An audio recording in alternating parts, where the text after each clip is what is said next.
एक वक्त था जब भारत के बजट में फूड सर्वाइवल की झलक दिखती थी और आज एक वक्त है जब भारत के बजट में स्किल डेवलपमेंट, टेक्नोलॉजी डेवलपमेंट और एआई की झलक दिखती है। और जब भारत के बजट की शुरुआत हुई थी तब देश के प्रधानमंत्री जवाहरलाल नेहरू थे और अब के प्रधानमंत्री नरेंद्र मोदी है। तो अनाज से एआई तक का सफ़र कैसा रहा और तब के बजट में और अब के बजट में क्या डिफरेंसेस हैं, यानी कि 1947 से लेकर 2025 तक का बजट का सफ़र कैसा रहा, इन सारे सवालों का जवाब आज के हम वीडियो में देने आए हैं। तो आसान भाषा में इसको समझने के लिए हम पूरे इस लंबे फेज़ को, यानी कि 1947 से लेकर 2025 तक के फेज़ को हमने 5 भागों में डिवाइड कर लिया है। तो हम पहले फेज़ की ओर चलते हैं।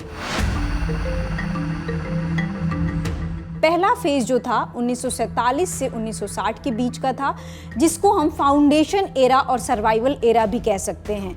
इसको हम फाउंडेशन और सर्वाइवल एरा इसलिए कहते हैं क्योंकि इस पूरे फेज़ में इंडिया के सामने बेसिक समस्याएं थी, जैसे कि फूड सिक्योरिटी की समस्या थी, पार्टीशन से आए हुए जो लोग थे, रेफ्यूजी रिहेबिलिटेशन की समस्या थी, साथ ही साथ जो बेसिक समस्याएं हैं जैसे इंडस्ट्रियलाइजेशन, ये सारी समस्याएं थी। तो जो हमारा पहला बजट था 1947 का, उसके बारे में हम ब्रीफली डिस्कस कर लेते हैं।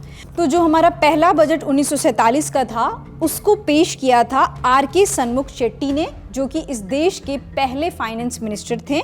और उस बजट का जो साइज़ था, यानी कि रेवेन्यू जो था 171.15 करोड़ था।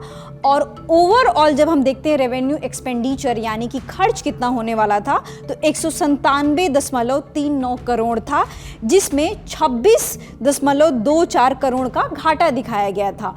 और उस घाटे की मेन वजह रेफ्यूजी रिहेबिलिटेशन बताई जा रही थी, जिसके लिए 22 करोड़ एलोकेट किया गया था।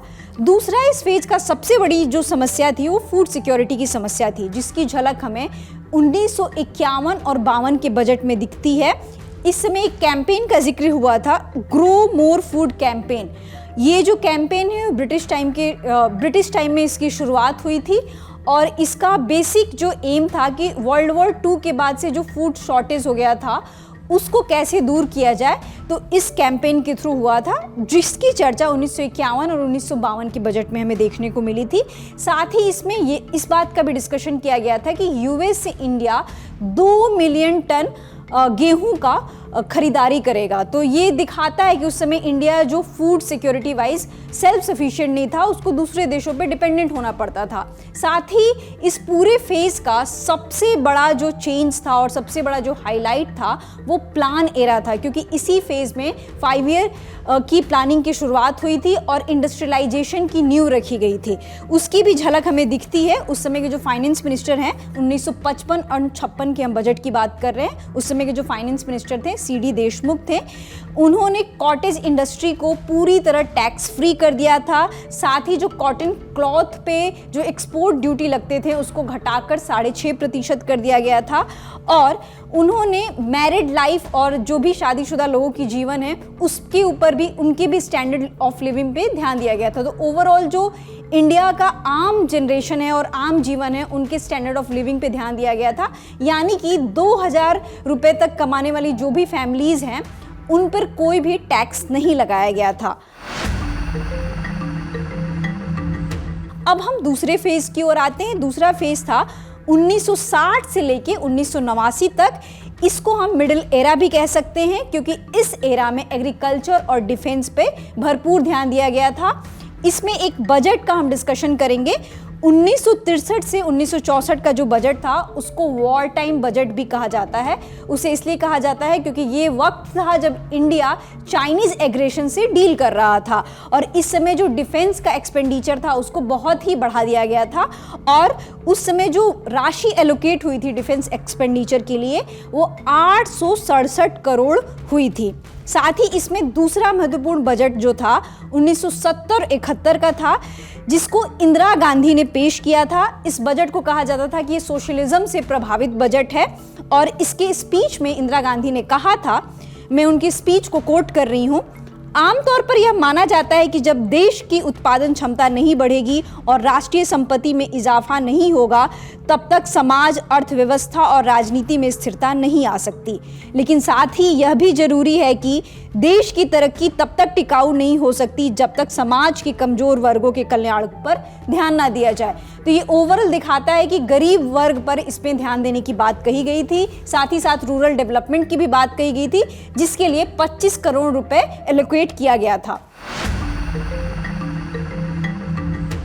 अब तीसरे फेज की ओर आते हैं, जो कि 1990 से लेके 2000 का फेज है, जिसे टर्निंग फेज भी कहा जाता है। और वो इसलिए कहा जाता है क्योंकि इसी फेज में मेजर इकोनॉमिक रिफॉर्म्स हमें देखने को मिले हैं, जैसे कि लिबरलाइजेशन, प्राइवेटाइजेशन एंड ग्लोबलाइजेशन। और इसमें हम एक बजट का डिस्कशन करेंगे, 1991 और 92 का बजट, जिसको पेश किया था मनमोहन सिंह ने। उन्होंने अपने बजट स्पीच में इंडस्ट्रियलाइजेशन को लेकर और ओपन इकोनॉमी को लेकर एक बात कही थी। मैं उनकी स्पीच को कोट कर रही हूँ।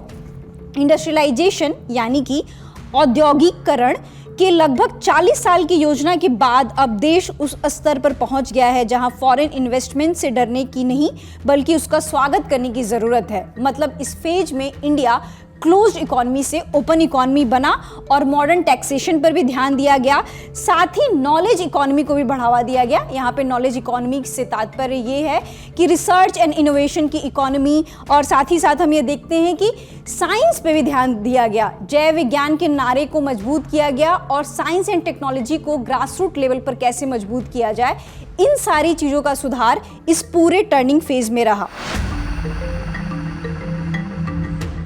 चौथा जो फेज आता है उसको हम टेक्नोलॉजी एरा कहते हैं, और यह फेज है 2001 से 2013 तक का फेज। और इसमें हम इन्फोटेक रिवॉल्यूशन देखते हैं, यानी कि इंफॉर्मेशन एंड टेक्नोलॉजी से रिलेटेड रिवॉल्यूशन।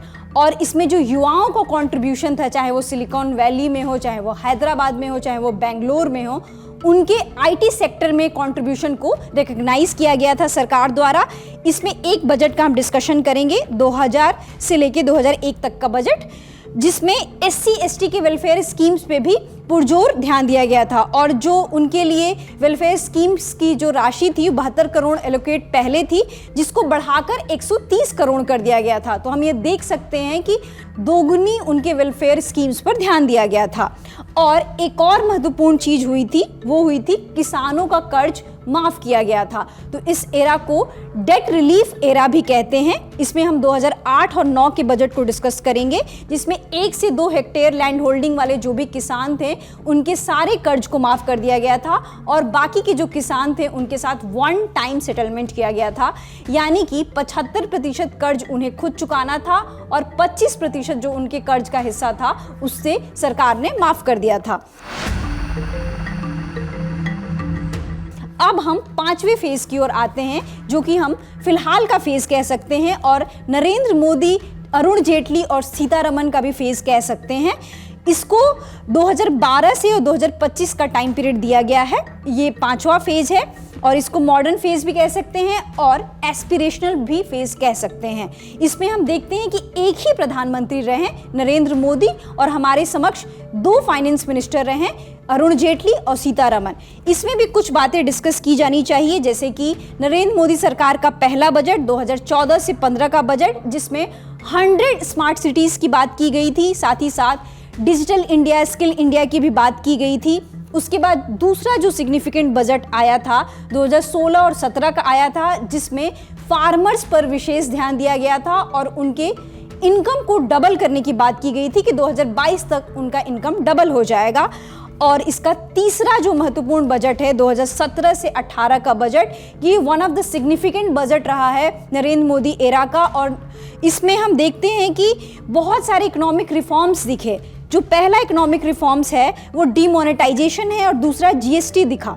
और इसको डीमोनेटाइजेशन को सरकार ने एक डिसिसिव पॉलिसी बताया था और बोला था कि जो भी हमारे समक्ष ब्लैक मनी की प्रॉब्लम है, करप्शन की प्रॉब्लम है, डीमोनेटाइजेशन उसको डील करने में सहायक रहा है। ये बजट स्पीच का हिस्सा था।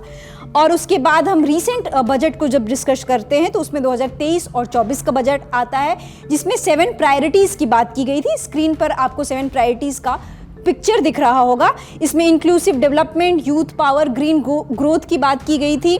साथ ही फाइनेंस मिनिस्टर का कहना था कि अमृत काल तक हम इन सारी चीज़ों को कंप्लीट कर पाएंगे। और यहाँ पे अमृत काल का मतलब है साल 2022 से लेके साल 2047 तक, यानी कि 2022 में इंडिया 75 साल का हुआ और 2047 में इंडिया 100 साल का हो गया। तो जो 25 साल का पीरियड है उसको अमृत काल कहा गया, सरकारी लैंग्वेज में इसे अमृत काल कहते हैं।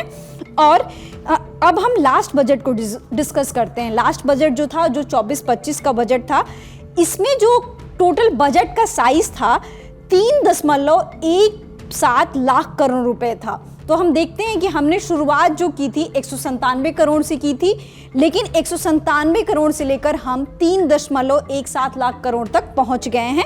और हमारे क्या कहते हैं कि बहुत सारे मुद्दे भी बदले। हमने लिबरलाइजेशन की बात की, प्राइवेटाइजेशन की बात की, ग्लोबलाइजेशन की बात की। और अभी जो मॉडर्न फेज का जो बजट है उसमें हमने प्राइवेटाइजेशन का रिफ्लेक्शन ज़्यादा देखा, डिजिटल इंडिया का रिफ्लेक्शन ज़्यादा देखा, नॉलेज इकोनॉमी पे ज़्यादा देखा, रिसर्च एंड इनोवेशन पर बात करते हुए देखा, AI टेक्नोलॉजी पे बात करते हुए देखा।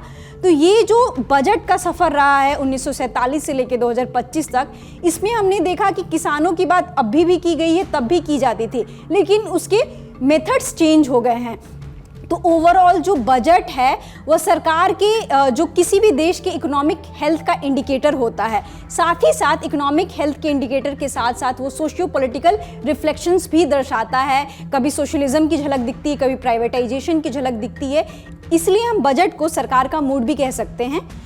इस डिस्कशन में हमने यहीं तक डिस्कशन किया है। आगे का जो भी बजट का डिस्कशन होगा वह 1 तारीख को हमारे चैनल पर आपको दिखेगा। मेरा नाम है रितु, देखते रहिए द ललन टॉक।